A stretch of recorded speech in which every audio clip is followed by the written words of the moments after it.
En esta presentación vamos a ahondar fundamentalmente en dos de sus aplicaciones instrumentales que tienen que ver con el enfoque de redes y con el enfoque biográfico. Nosotros tuvimos la oportunidad de formar un equipo amplio de investigadores a lo largo de 4 regiones, la primera, la quinta, la metropolitana y la novena, reuniendo algo así como 12 investigadores de campo y similar cantidad de ayudantes de campo, y nos dispusimos a preguntarnos en torno a las personas en situación de calle respecto de su situación de afiliación en los contextos de la calle propiamente tal. Esta es una investigación desarrollada por el Observatorio Social de la Universidad Alberto Hurtado, pero por encargo del Ministerio de Desarrollo Social, entonces Mideplan. Y sobre ello hay que decir un par de cosas que ya insinuó Francisca. No es una relación todo lo amigable que se pueda entender, entendiendo que los propósitos que persigue una entidad como el Ministerio de Desarrollo Social y los propósitos que pudiéramos tener investigadores académicos son o podrían ser otros. En este caso, el propósito de fondo nuestro es intentar entender. En el propósito último del Ministerio es cambiar realidades. Y eso significaba que muchas de las conclusiones ya venían de antemano definidas por parte de los encargados ministeriales. Y luego se observan con más claridad en la elaboración del documento final, donde muchas de nuestras conclusiones no son o no forman parte con la misma presencia que las conclusiones que son elaboradas desde el Ministerio a propósito del censo todo, que implica el censo propiamente tal y estas otras aplicaciones más en detalle. El objetivo de la investigación era reconstituir a partir de situaciones de vida y escenarios concretos de la experiencia de las personas en situación de calle, las características de sus prácticas, así como las redes de apoyo y la percepción de su incidencia en el mejoramiento de las condiciones de vida. Para el Ministerio, esas condiciones tenían que ver con salir de la calle. Nosotros entendíamos que mejores condiciones de vida podían significar, desde la lógica de quien está en situación de calle, mantenerse en la calle. Como les digo, se llevó a cabo de lo que estamos hablando acá, de 2 enfoques, el de redes y el biográfico, y se partía de la premisa de que el ser humano no solo genera estrategias prácticas para el día a día, sino que a lo largo de su vida estas prácticas constituyen experiencias y vínculos sociales. Y cada persona configura a lo largo de su biografía un campo de relaciones interpersonales en el que se movilizan recursos, información, servicios y afecto. Dicho de otra manera, que las personas que están en la calle ni están exactamente solas, ni lo único que hacen es moverse en función de la sobrevivencia. La vida en la calle genera y busca también otras cosas.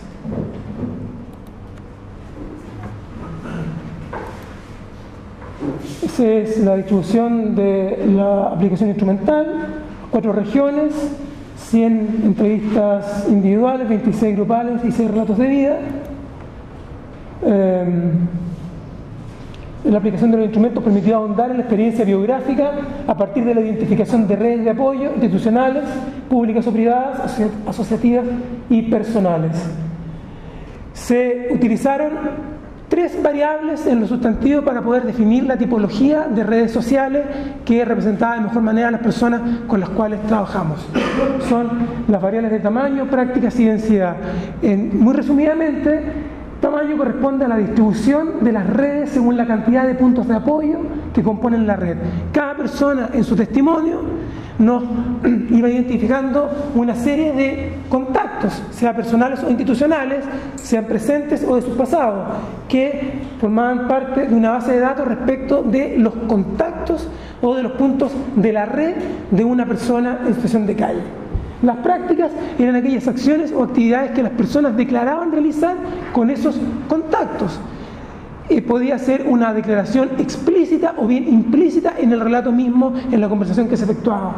Y por último, la densidad, que eran las conexiones que se establecían entre los distintos puntos de contacto de la persona entrevistada al momento de establecer o de realizar, las prácticas identificadas. En base a estos tres criterios o variables, nosotros construimos dos tipos de redes o dos tipologías de redes. La primera es una tipología de redes sociales según tamaño y prácticas. La segunda es según densidad y prácticas. En este caso, descubrimos que habían, agrupando la información, en estas 100 personas con las cuales pudimos trabajar, 4 tipos de redes. Redes pequeñas y pasivas, que eran redes con pocos contactos y pocas prácticas declaradas, y eran las que reunían al grueso de la población entrevistada. ¿Sí? 68 de los entrevistados, 68 de los 100 entrevistados mostraba tener redes de este tipo. Las redes grandes y activas, o sea, con muchos contactos y muchas prácticas declaradas, por su parte reunía a 16 entrevistados. Las redes grandes y pasivas, que reunía a 11 de los entrevistados, eran redes con muchos puntos de contacto o puntos de apoyo y más bien pocas prácticas. Y por último, las redes pequeñas y activas, redes que eran el caso de 5 de los entrevistados, redes con pequeñas en número de contactos, pero grandes o muy activas en términos de las prácticas que se desarrollaban.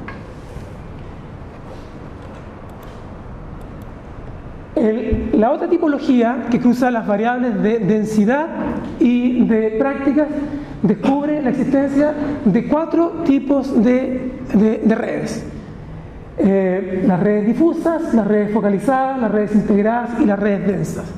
Las redes difusas, que reunía a 77 de los entrevistados, eran redes de baja densidad, o sea, en que los puntos de contacto del entrevistado tenían poca relación entre sí al momento de desarrollar las prácticas de nuestros entrevistados, y pocas prácticas. El segundo caso, que reunía mayor cantidad de nuestros entrevistados, eran las redes focalizadas, que eran redes de baja densidad y muchas prácticas. En tercer lugar aparecían las redes integradas, que eran redes de alta densidad y muchas prácticas verbalizadas. Y en último lugar, las redes densas, que eran redes densas pero con pocas prácticas. Podríamos detenernos largamente en esto, en verdad, pero vamos a tratar de presentar someramente una de estas redes, que es la red de Margarita, que es una red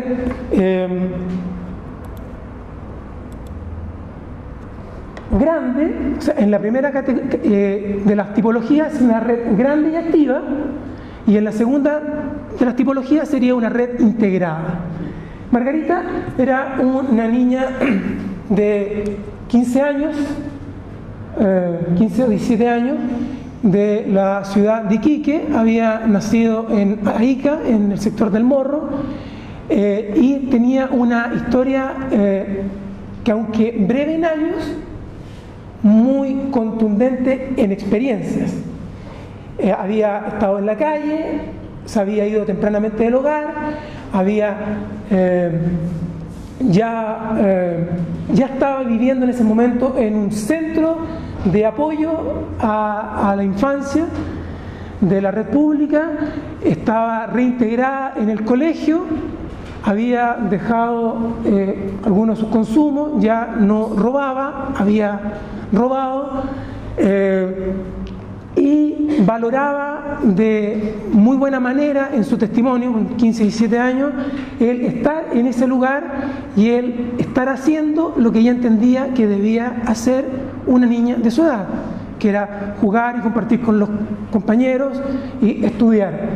En el testimonio entregado por Margarita aparecen gran cantidad de redes, de puntos de red, y esos puntos muy interrelacionados, cuestión que tenía que ver tanto por un lado, si ustedes aprecian hacia el lado izquierdo, con sus grupos de pares que aparecían en el testimonio y más bien tenían que ver con aquellos con sus conocidos amigos de la calle o en la calle, y hacia el lado de allá los contactos que tenían que ver con la institución donde estaba y el tipo de prácticas realizadas en el marco de esa institución: estudiar,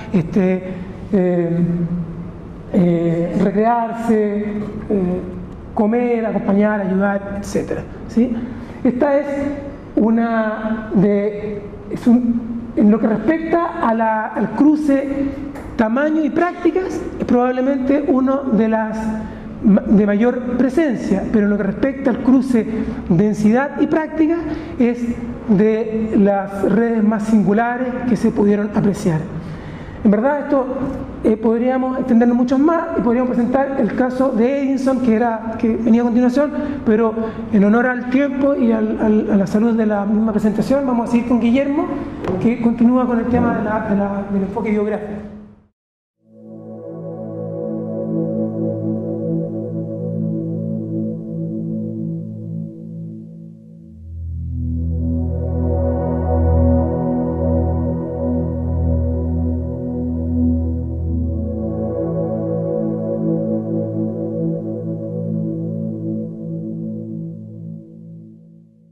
Bueno, lo que aquí estamos viendo es un gráfico que elaboramos a partir de las historias de vida que nosotros procesamos. Estas historias de vida se obtuvieron 2 en cada una de las ciudades donde se aplicaron las encuestas. Se buscaron a los informantes que tenían más predisposición a contar su vida y a mostrar aspectos relacionados con cómo se conformaban estas redes sociales, ¿ya? Y lo interesante es que nosotros desplegamos en una línea lo que vendrían a ser los acontecimientos vitales que iban apareciendo en la transcripción de las entrevistas y en su lectura. Por ejemplo, si en algún momento nombraba, por ejemplo, yo nací, en este caso dice Mari, que nació el año 86, entonces ahí tenemos la fecha exacta de su nacimiento y así todas las fechas que iban apareciendo se van colocando en esta línea, ¿ya? Se van anotando acá aspectos que son interesantes dentro de la línea de vida de estas personas. Y lo que quisimos graficar con este horizonte que ponemos acá son momentos de quiebres en esta situación de vida, y no quisimos poner estos momentos, bueno, lo que está graficado arriba, el hemisferio de arriba podríamos decir, son los momentos en los cuales se llega a la calle, se llega a vivir en la calle, y los que están en el hemisferio de abajo vendría a ser los momentos que está con filiación familiar normal, ¿ya?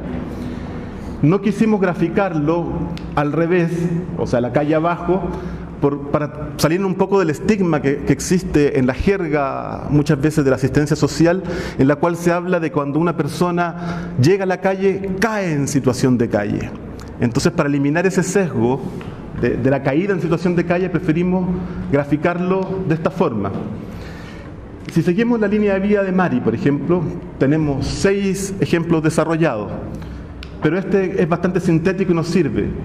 Nos dice que vive con sus padres, con su mamá y papá y sus hermanos en Recoleta, ¿ya? Mari trabaja de asesora del hogar, su patrona es una aeromoza que decía que la trataba muy mal. Después conoce a su pololo y queda embarazada.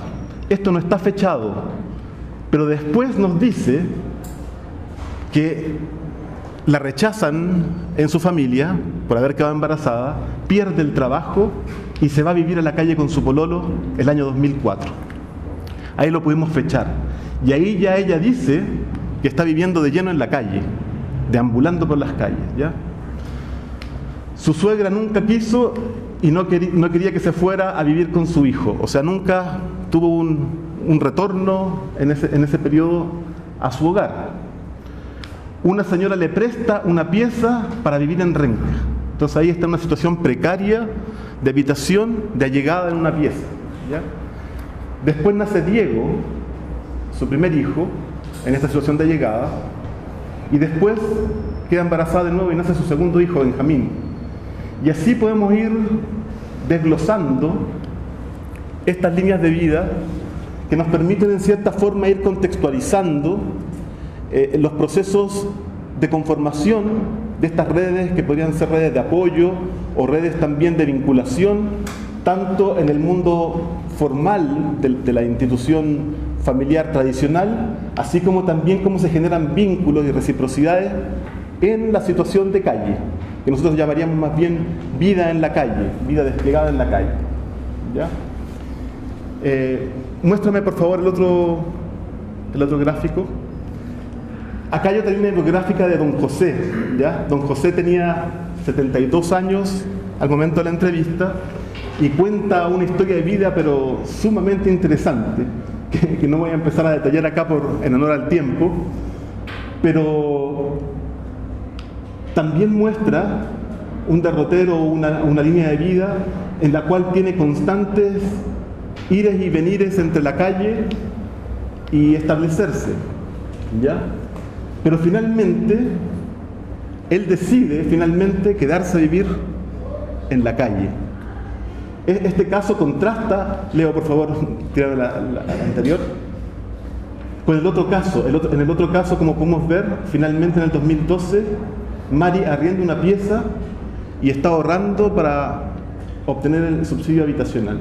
Este vendría a ser un caso como de asentamiento en una casa o buscando una casa tradicional, y en el posterior vemos el caso opuesto, donde finalmente don José, después de haber recibido ayuda de Mideplan en Valparaíso, decide finalmente quedarse y asentarse en la calle.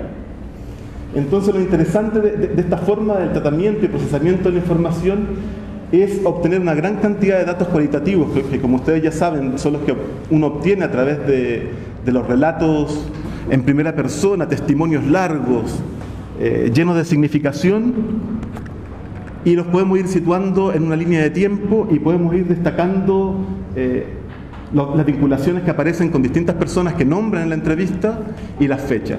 Eso nos pareció un complemento cualitativo bastante interesante para poder cruzarlo también con los gráficos de redes de relación que se establecen ahí, con establecer los vínculos y de esta forma hacer un cruce entre lo cualitativo y lo cuantitativo que nos parece bastante fructífero. ¿Ya? Eso. Ahora le doy el paso a Francis.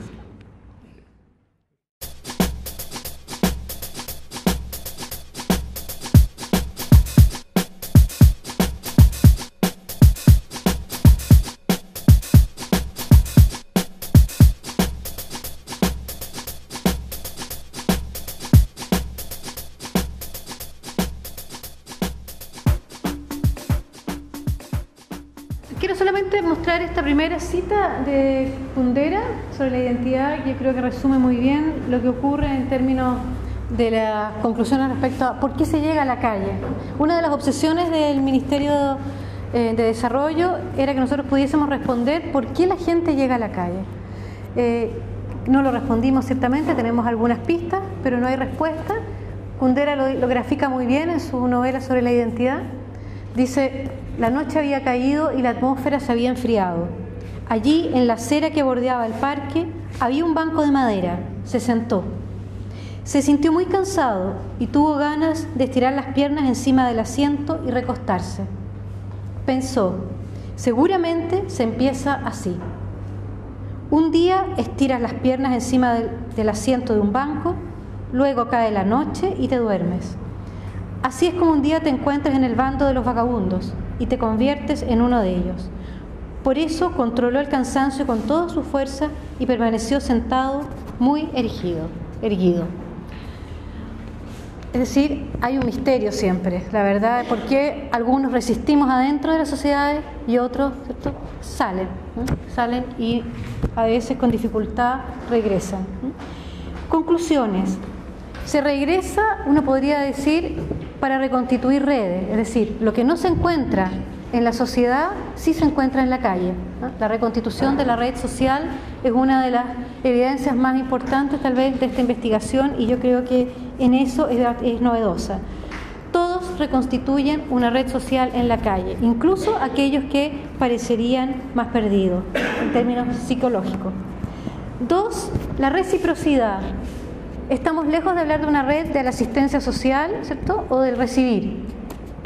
Todos ejercen algún grado de reciprocidad porque todos se encuentran con los iguales. Hay los 3 movimientos clásicos de Marcel Mauss, ¿cierto? El dar, recibir y devolver está presente en cada una de las personas que habitan la calle. 3, hay redes pequeñas y diversas, son la mayor presencia que encontramos son justamente aquellas que son pocos contactos, ¿cierto?, con los que se hacen pocas cosas, pero eficientes. Sin embargo, hay algunos excepcionales, en especial los jóvenes, que son capaces de hacer redes grandes, ¿cierto?, muy llenas de práctica y de buenas prácticas, incluido el carrete y pasarlo bien, lo festivo, lo lúdico está también presente.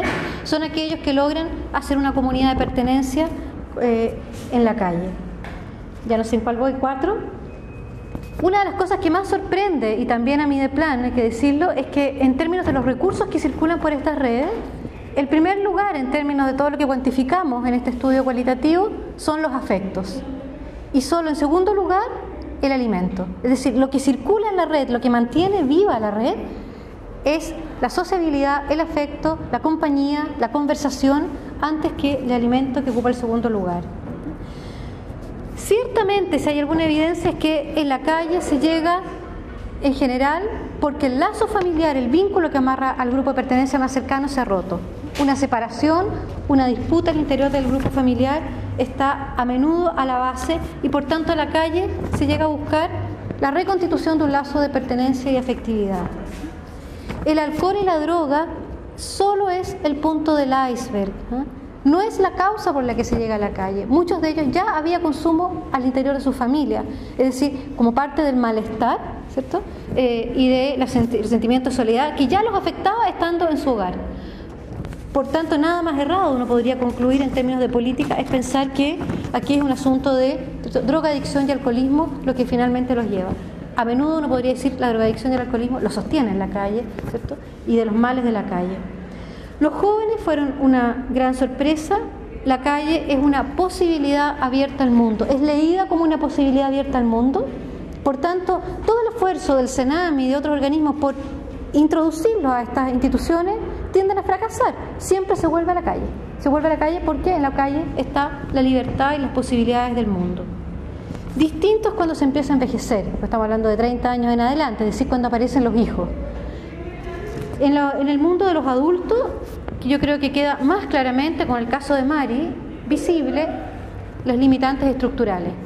La falta de trabajo, la falta de un techo comienzan a pesar cuando se tienen hijos, y ahí las evidencias del peso de la exclusión social se muestran con mucha fuerza. Para el viejo, en cambio, el viejo que ve ya la muerte, ¿cierto?, y la enfermedad con más claridad, la capacidad de crear redes en torno a la asistencia, la solución de problemas de sobrevivencia es mucho más claro, ¿no? En la calle hay que buscar a alguien que proteja. No sabemos en realidad a ciencia cierta qué nos lleva a dejar la familia, qué nos lleva a dejar la cama, qué nos lleva a dejar el buen techo, ¿cierto? Pero la conclusión sí nos permite concluir, en términos de la investigación, nos permite concluir, ¿cierto?, que aún dejando atrás estos espacios de seguridad, o lo que nosotros creemos que son espacios de seguridad, ¿cierto?, el hombre y la mujer de la calle siempre se las arregla para reconstituir esos otros espacios al interior de la calle. En la calle se reencuentran, y a veces con mucho más claridad, más certeza, esos mismos espacios de protección. Yo creo que estamos sintetizando de alguna manera parte de los resultados de la investigación. Solo quiero decirles que para nosotros fue una experiencia interesante. Al gremio y a la disciplina de la antropología nos enseña también que los sociólogos permiten leer de manera cualitativa y bastante clarificadora también datos que a veces la etnografía no siempre hace tan fácilmente manejables. Yo creo que aquí hay un buen ejemplo de esta alianza virtuosa entre las ciencias sociales que creemos que hay que cuidar y hay que más bien profundizar. Muchas gracias a todos.